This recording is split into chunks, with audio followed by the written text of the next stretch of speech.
اور اگر ہو سکے تو سحری کے سجدوں کی بھی عادت ڈال لو۔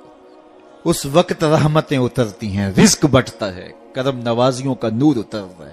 یہ جو آپ کہتے ہیں گھر میں ٹینشن بہت ہے، پریشانیاں بہت ہیں، مسائل بہت ہیں، اپنے بھی دشمن ہو گئے، شریکہ برادری نے مار دیا، کتنے مسائل ہیں، آپ سجدے تہجد کے ادا کرنے شروع کر دیں، روح کو قرار آ جائے گا، باطن کو چین آ جائے گا۔ ایک روایت میں آتا ہے حدیث پاک میں کہ جب سحری کا وقت ہوتا ہے تو شوہر اٹھتا ہے اور اپنی بیوی کو کہتا ہے اللہ کی بندی تو بھی اٹھ اور اللہ کے حضور سجدہ ریزی کریں۔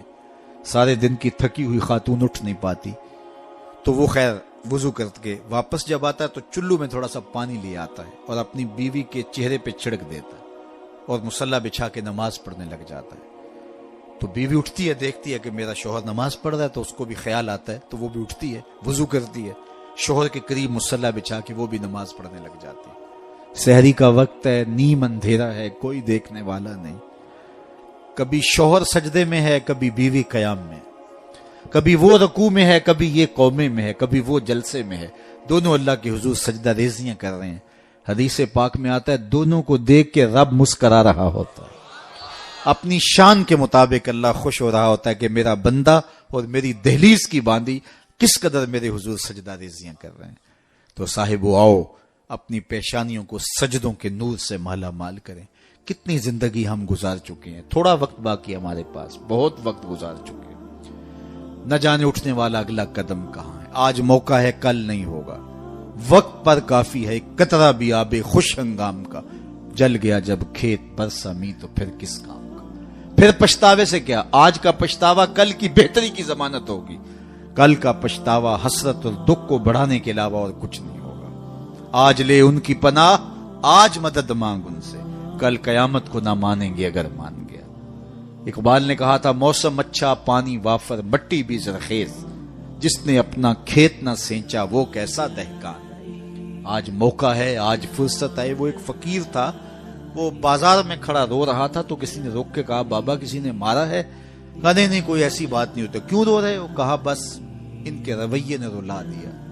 کیا مطلب؟ کہا گزر رہا تھا، ان کو دنیا میں کھوئے ہوئے دیکھا، دل میں ترس جاگا، تو میرے خیال میں آیا ان بندوں کی رب سے صلح نہ کروا دوں۔ تو پھر کہا میں نے اس سے بات کی تو آواز آئی لے آ میری چوکھٹ پہ، ایک آنسو سے سارے گناہ معاف کر دو، لے آ میری چوکھٹ۔ میں بڑا خوش ہوا، بہت خوش ہوا، اور میں نے ان سے کہا کہ آؤ اس کی چوکھٹ پہ، وہ تو معاف کرنے پہ آمادہ ہے۔ تو میں تو بڑی خوشی سے ان کو یہ خبر دی، یہ الٹا میرا مذاق اڑانے لگے، جا بابا کام کر، تجھے کیا پتا دنیا داری کیا ہوتی ہے، بچے بھی تو پال لیں، تم آ کے ہمارے سر پہ کھڑے ہو گئے۔ یہ الٹا میرا مذاق اڑانے لگے، مجھے کوسنے دینے لگے۔ وہ تو مان رہے، یہی نہیں مان رہے، تو مجھے ان کے رویے پہ رونا آ گیا۔ اگلے دن وہی شخص قبرستان کے قریب سے گزرا، دیکھا کہ وہی بابا قبرستان میں کھڑا رو رہا ہے، تو پھر رک گیا، کہا بابا بازاروں میں بھی روتا ہے، قبرستانوں میں بھی روتا ہے، آج کیا ماجرا ہوا؟ کہا کہانی کل والی ہے۔ کہا کیا مطلب؟ کہا کل ان سے مایوس ہو گیا، آج صبح اٹھا تو ادھر آ گیا، میرا خیال یہ ہوا چلو وہ نہیں مانے تو قبرستان والوں سے بات کرتے، تو میرا یہ خیال ہوا ان کی اور رب کی صلح کروا دو۔ تو کہا پھر آج کیا بنا؟ کہا آج یہ مان گیا وہ نہیں مانتا، آج وہ مان رہا ہے ہم بھی مان جائیں، کل ہم مانیں گے لیکن وہ نہیں مانے گا، قبل اس سے کہ وہ وقت آئے کوئی حجت باقی نہ رہے، تھوڑا سا وقت ہے۔ وہ کسی نے کہا نا اج سا وینے کھلے راہ وینے، انج ٹوک نوکھڑے ٹکڑے نہیں، ٹر پویں تے پینڈے مک جاندے کار بیٹھیاں فاصلے مکنے نہیں۔ آج میرے پاس بھی وقت ہے، آپ کے پاس بھی وقت ہے، اپنی مختصر زندگی کو اللہ اور اس کے رسول کے نام لگا دیں۔ یہی میسج ہے، یہ میلاد کا میسج بھی ہے، یہ معراج کا میسج بھی ہے، یہ 10 محرم کا میسج بھی ہے، یہ کربلا کا میسج بھی ہے، یہ 11ویں کا میسج بھی ہے، یہ 12ویں کا میسج بھی ہے کہ اللہ اور اس کے رسول سے جڑ جاؤ۔ اور اگر یہ نہیں ہے تو پھر کیا فائدہ ہمارا بیٹھنے کا، اور کیا فائدہ ہمارے اجتماع اور جلسے منعقد کر، پھر ہماری ذات کے چسکے ہوں گے، ہمارے کانوں کی لذت رہ جائے گی۔ میں آؤں گا تو آپ کھڑے ہو جائیں گے، نعرے لگائیں گے، میرا نفس پلتا رہے گا، کیا بات ہے میں تو بہت بڑا ہوں۔ اللہ کے رسول کی نعت رک جائے گی، میری تعظیم کے لیے لوگ کھڑے ہو جائیں گے، اس سے مجھے بھی نشہ ملے گا اور لوگوں کو بھی لذت ملے گی۔ صاحب نہیں، ہم سب غلام نوکر ہیں۔ رضا ثاقب بہت بڑا ہوگا، رسول اللہ کی نعت سے بڑا نہیں ہے۔ حضور نے ارشاد فرمایا جو شخص یہ چاہے کہ لوگ میرا کھڑے ہو کے استقبال کریں وہ اپنا ٹھکانہ جہنم میں تلاش کر لے. یہ چھوٹی وعید ہے، یہ رونگٹے کھڑے کر دیتی ہے، بلکہ نفس کی چالیں تو اتنی باریک ہیں کہ حضرت بایزید بستامی بولے کہ میں نے ایک دن اپنے نفس سے کہا کہ میں تجھے غذا بھی نہیں دیتا تو پھر بھی اتنا موٹا تازہ کیوں ہے؟ تو کہتے ہیں میرے نفس نے مجھے جواب دیا کہ بایزید جب تو گلیوں بازاروں سے گزرتا ہے نا تو لوگ انگلی کے اشارے کر کر کے کہتے ہیں یہ بایزید جا رہا ہے، یہ بایزید جا رہا ہے، میری غذا مجھے اس سے مل جاتی. اس کی تو چالیں بڑی باریک ہیں. واہ واہ بڑا جلسہ کروایا جی، کمال ہو گئی، منتظمین اس پہ راضی ہو گئے. صاحب اس کی ضرورت نہیں ہے.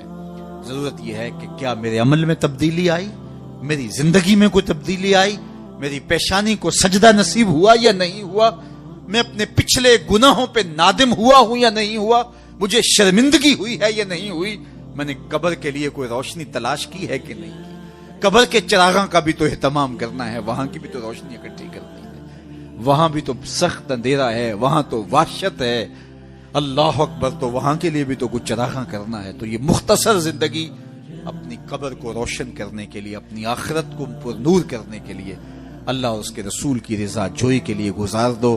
اقبال کے سارے کلام کا رس نچوڑیں تو خلاصہ یہ نکلتا ہے کہ محمد سے وفا تو نے تو ہم تیرے ہیں، یہ جہاں چیز ہے کیا لوح و قلم تیرے ہیں. کہا ان سے وفا کر لو پھر قلم بھی تمہیں دے دیں گے، تختی بھی تمہیں دے دیں گے، جو لکھنا ہوا خود ہی لکھ لینا.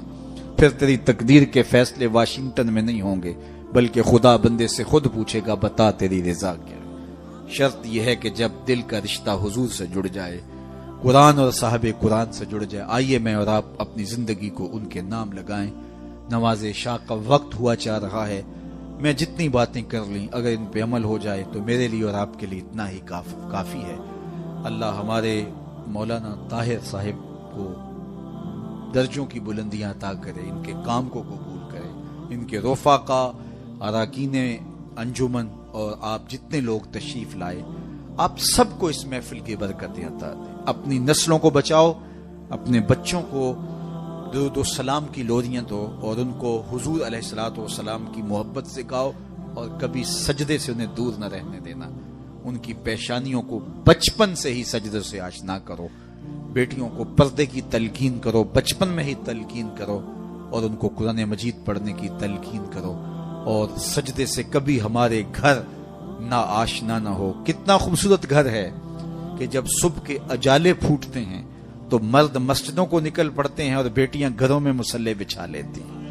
اور کتنا بد نصیب ہے وہ گھرانہ کہ درختوں پر چڑیاں بھی رب کی تسبیح بول رہی ہوتی ہیں، حشرات سے پرندے نکل کر کے بھی اللہ کی تقدیس کے ترانے پڑھ رہے ہوتے ہیں اور اس گھر سے نیند کے خراٹوں کی آواز آ رہی ہوتی. بد نصیب ہے وہ گھر، بدبخت ہیں وہ لوگ کہ جنہیں اللہ کے حضور سجدے کی توفیق نہیں. اللہ آپ کو، مجھے، سب کو اپنے حضور جھکنے کی توفیق دے.